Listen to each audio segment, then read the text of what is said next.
उनकी इज्जतों के साथ खेला जाता है, उनको ब्लैकमेल किया जाता है। वहाँ पर पासपोर्ट वो अपने पास रख लेते हैं और लड़की को कहते हैं कि जो हम आपको कहेंगे आपने वो करना है। आजकल परदेश जाना आसान नहीं है, अब्रॉड जाना बिल्कुल आसान नहीं है, बहुत मुश्किल हो चुका है, स्कैम हो रहे हैं आजकल। हम अगर पाकिस्तान से बाहर जाना चाहते हैं किस तरह जा सकते हैं? कि आजकल जो स्कैम हो रहे हैं उसकी एक रीजन ये होती है कि आप अंधाधुंध एक बंदे पर एतमाद कर रहे होते हैं। आप FIA से आप उसको वेरिफिकेशन करवाएं, आप एम्बेसी से आप उसको वेरिफिकेशन करें, लेकिन बात ये होती है जब आप पैसे दे चुके होते हैं तो वो अपॉइंटमेंट एक जेली होती है, फ्रॉड होती है। आप बरतानिया जाना चाहते हैं तो बरतानिया की एम्बेसी से आप रब्ता कर लें। आपको क्या लगता है कि लड़कियां सेफ है वहाँ जाके, अब्रॉड जाके? क्या ऐसी मिस्टेक होती है उन लड़कियों से जो यहाँ से तो बिल्कुल महफूज जाती हैं लेकिन वहाँ से महफूज वापस नहीं आ सकती?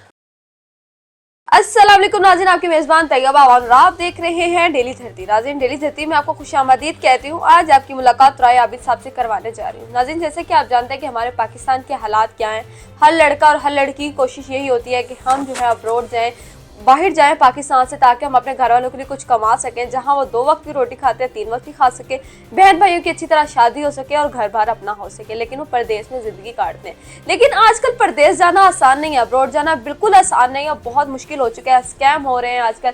वीज़ों की जगह बहुत से गलत काम करवाए जा रहे हैं, लड़कियां गलत कामों में मुलविस होकर यहाँ से चली जाती हैं, लड़के गलत कामों में मुलविस हो जाते हैं।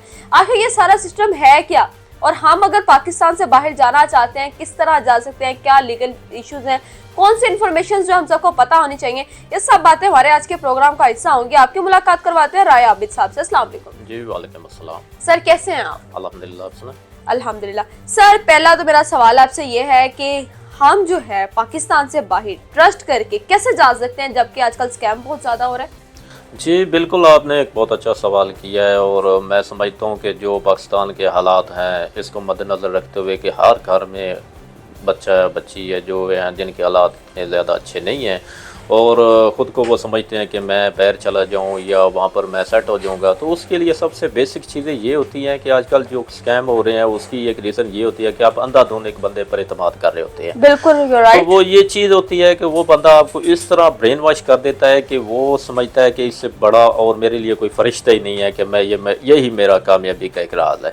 तो बेसिकली जब भी आप किसी से वीज़ा लेते हैं तो बराए करम आप मुझसे ये पहले चीज़ नोट कर लिया करें कि आप किस एजेंसी की तरफ से हैं और कौन सी एजेंसीज है जिससे आप वीज़ा ले रहे हैं। लेकिन आबिद साहब, हमें कैसे पता चलेगा कि पाकिस्तान में या हमारे लाहौर शहर में कौन सी ऐसी कंपनीज हैं जिसपे वो मजदूर इंसान, वो शख्स जो मेहनत मजदूरी से अपने बाहर जाने के लिए पैसा इकट्ठा करता है और वो धोखे से बच सके? तो हमें किन कंपनी से रब्ता करना चाहिए, क्या क्या इन्फॉर्मेशन जो है हमें पता होनी चाहिए?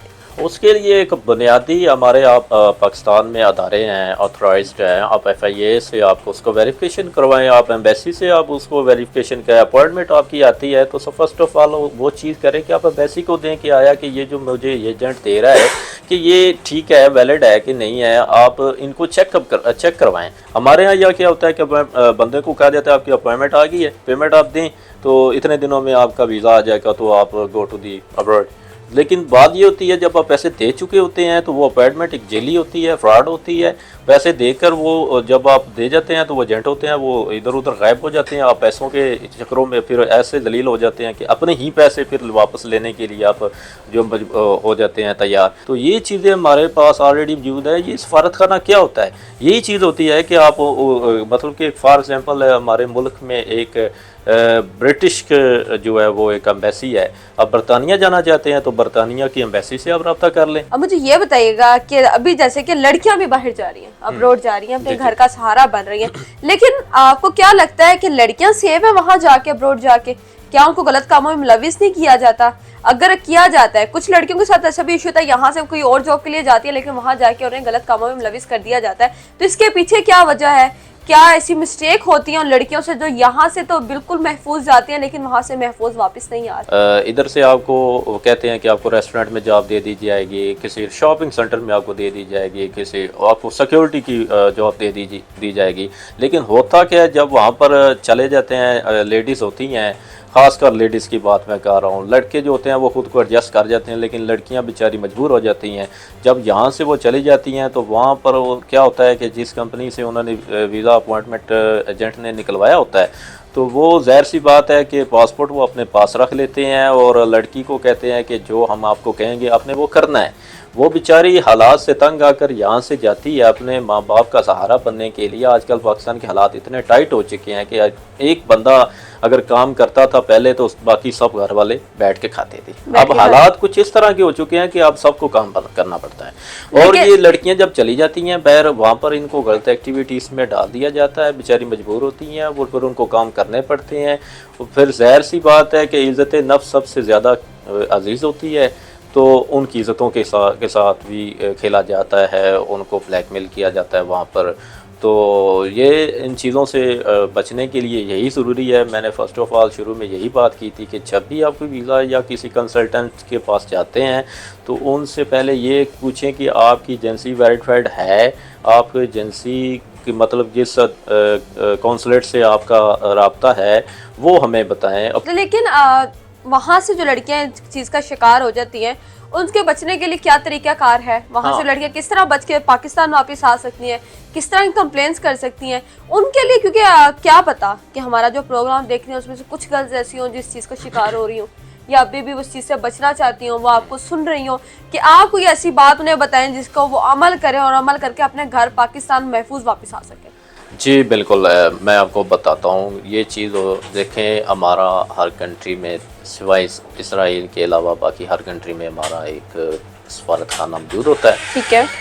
अगर आपको बाहर कोई इशू आ रहा है किसी किस्म का, आपको कोई ब्लैकमेल कर रहा है, आपको कोई हरासा कर रहा है, आपको कोई गलत जानसा देकर इधर ले ही आया है, तो आप अपना जो इशू है ना वो सफारत खाने में जाएं, उनको नोट करवाएं। जो हमारा सफ़ीर होगा वो इसको देखेगा, हुकूमत पाकिस्तान से शेयर करेगा और वहाँ की हुकूमत जिस कंट्री में आप रहेंगे वो उनके सामने अपने मसाइल रखेगा और उनको पूरा जो है ना वो इंसाफ मिलेगा और उनको मतलब कि पूरी एक सिक्योरिटी मिलेगी उस औरत को। ठीक है। अब साहब, जो लोग बाहर जाने के लिए अब्रॉड के लिए अप्लाई करते हैं उनके लिए कोई खास मैसेज हो जाए कि जिसकी वजह से वो इन सब स्कैम से भी बच सकें और लड़कियां भी महफूज रह सकें? जी, मैं आपको इस पर एक टोटली अपना आर्गूमेंट्स भी दे चुका हूँ। और आगे बात यह है कि जब अगर कोई बंदा चला ही जाता है वहाँ पे, तो ज़ाहिर है इंसान की ज़िंदगी में मुश्किलात तकलीफ़ आती हैं, बर्दाश्त करना पड़ता है। तो मुश्किल रास्तों से गुज़र कर ही आसानी मिलती है। आपके घर वालों को आप पर बहुत तवक्कुआत होती हैं और आपको उन पर पूरा उतरने की कोशिश करनी चाहिए और गलत एक्टिविटीज़ में आपको बिल्कुल भी नहीं जाना चाहिए। बहुत बहुत शुक्रिया कि आपने हमें टाइम दिया। तो जी व्यूअर्स, आपको मेरे इस प्रोग्राम से क्या बातें पता चली और अगर आपका कोई सवाल है तो हमारे कमेंट सेक्शन में पूछ सकते हैं। इसी के साथ अपनी मेज़बान तैयबा अवान को दें इजाज़त। अल्लाह हाफिज़।